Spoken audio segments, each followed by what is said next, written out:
Hey, welcome back to YT Finance, and this is the channel where I went to business school so you didn't need to, and today we are talking about Palantir Technologies PLTR stock and where the future share price could be headed throughout the year of 2023. We'll also be going over their latest news updates and various developments involving this company so we can forecast where the share price is headed in the future. For more videos just like this one, don't forget to smash that like button, comment your thoughts down below, subscribe if you are new, and without further ado, let's get right into it. If you didn't know, Palantir is a big data and analytics company that serves both commercial clients as well as government enterprises.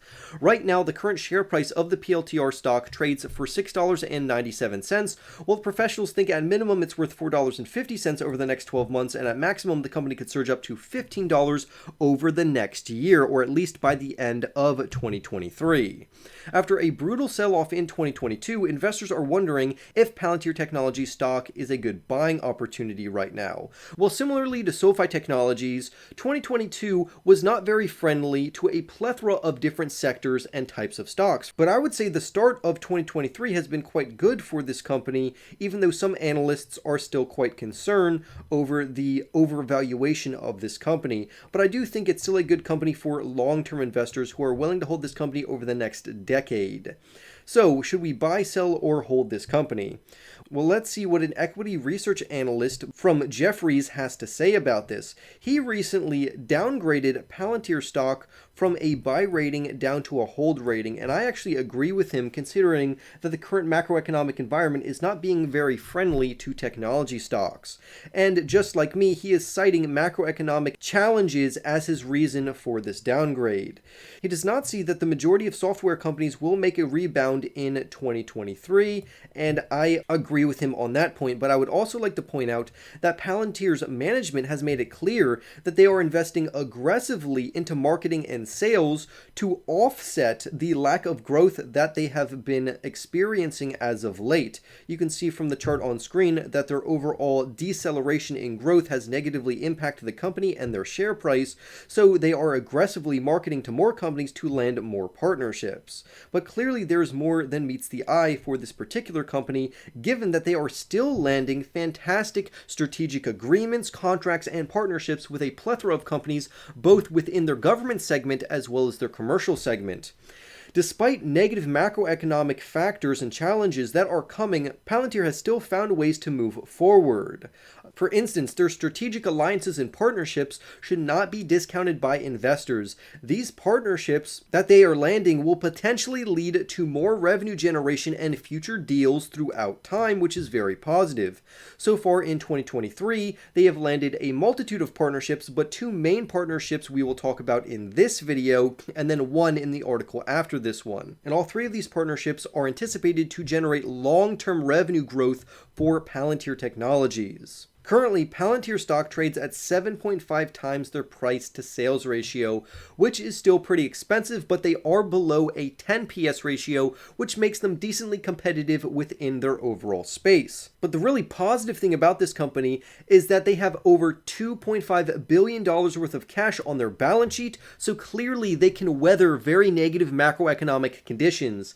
Even if the economy completely crashes, this company has enough cash on their balance sheet to survive until the economy recovers. And on top of that, the company carries virtually no debts, which is very, very good, specifically for a technology growth company. Normally, growth companies take on quite a bit of debt, such as SoFi Technologies, but in this case, it's very bullish and positive to see that Palantir does not. So although the near-term prospects of this company is facing negative headwinds, which could drag down the stock price at least over the next year or two, overall, the long-term solid fundamentals of this company make it a fantastic investment.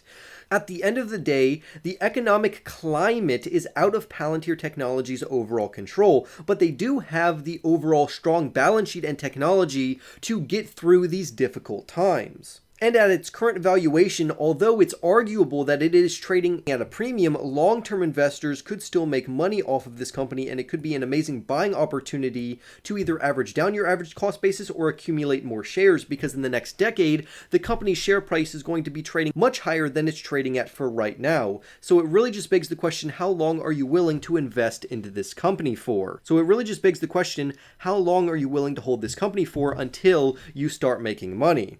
Speaking about their amazing partnerships, let's talk about Palantir's agreement with Cleveland Clinic to improve their hospital performance through their virtual command center. So if you didn't know, Palantir has recently announced a multi-year partnership with Cleveland Clinic, to where Palantir's technology will help them make data-driven decisions and allocate resources wisely for the overall hospital.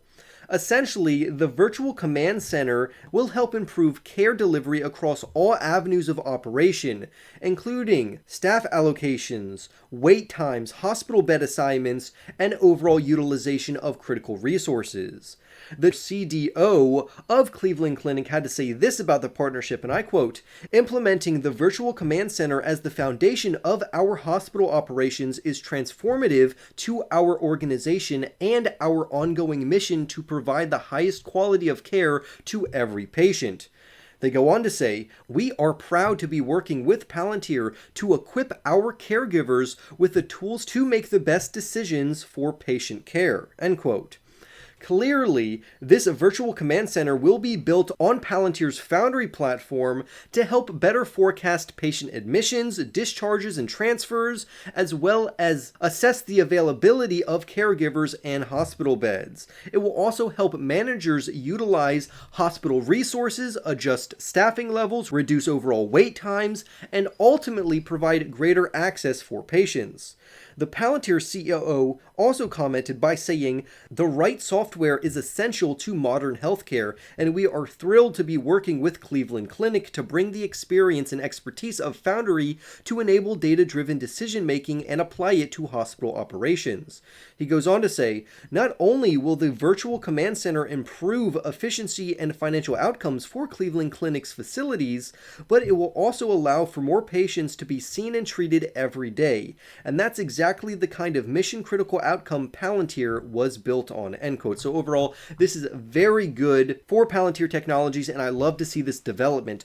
On top of that, Palantir also has many other ongoing partnerships, two of which we will talk about in the next article. So now let's dive into some of the big investors that are betting on this company, at least over the long term.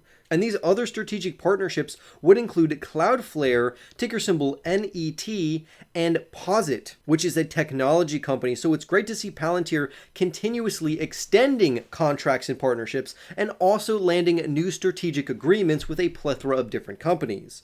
Palantir also has very strong institutional backing and ownership from 5 very prominent institutions, but I'm only going to state the top 3, which would be Vanguard, BlackRock, as well as State Street.